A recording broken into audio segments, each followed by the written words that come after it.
அனைவருக்கும் வணக்கம்.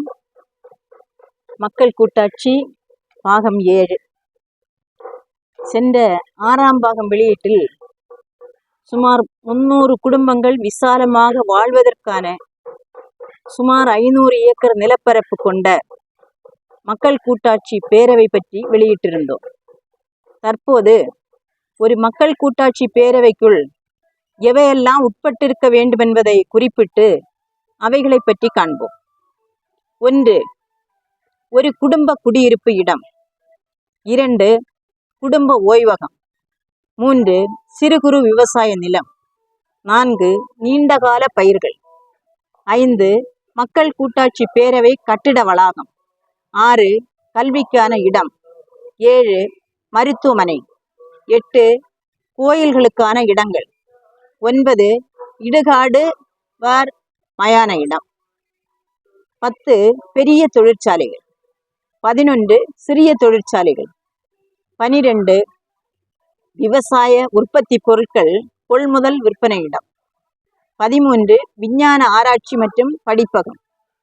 14. ஆதரவற்றோர், மாற்றுத்திறனாளிகள் மற்றும் முதியோர் பாதுகாப்பு இல்லம். 15. குழந்தைகள் காப்பகம். 16. நதிநீர் கால்வாய். 17. மேய்ச்சல் நிலம். 18. சாலை போக்குவரத்து. 19. மின் இணைப்பு என 19 பகிர்மானங்களை உள்ளடக்கியதுதான் மக்கள் கூட்டாட்சி பேரவை ஆகும். இன்றைய வெளியீட்டில் குடியிருப்பு இடம், குடும்ப ஓய்வகம், சிறு குறு விவசாய நிலம் பற்றி காண்போம். 1. குடியிருப்புக்கான இடம். ஒரு குடும்பம் விசாலமாக வாழ்வதற்கு குறைந்தபட்சம் 10 சென்ட் இடம் வழங்க வேண்டும். தற்போது வாழும் இடம் அதற்கு குறைவாக இருந்தால் மக்கள் கூட்டாட்சி பேரவைக்குள் குடும்பங்கள் குடியிருப்புகள் அமைத்து கொள்ள ஒதுக்கப்படும் இடத்தில் விசாலமாக வீடு அமைத்து வாழலாம். சுமார் 1000 சதுர அடிக்கு உட்பட்டு பலமாகவும் அழகாகவும் வீடுகள் அமைத்து கொள்ள வேண்டும். 2. குடும்ப ஓய்வகம். அனைத்து மக்கள் கூட்டாட்சி பேரவைக்குள் ஒரு குடும்பத்திற்கு 5 சென்ட் இடம் ஒதுக்கீட்டில் இருத்தல் வேண்டும். விரும்புவோர் ஓய்வகம் அமைத்து பயன்படுத்தலாம். ஒரு நாட்டில் எவரும் எந்த இடத்திலும் ஓய்வகம் அமைத்து தற்காலிகமாகவோ நிரந்தரமாகவோ வாழலாம். சிறு குறு விவசாய நிலம்.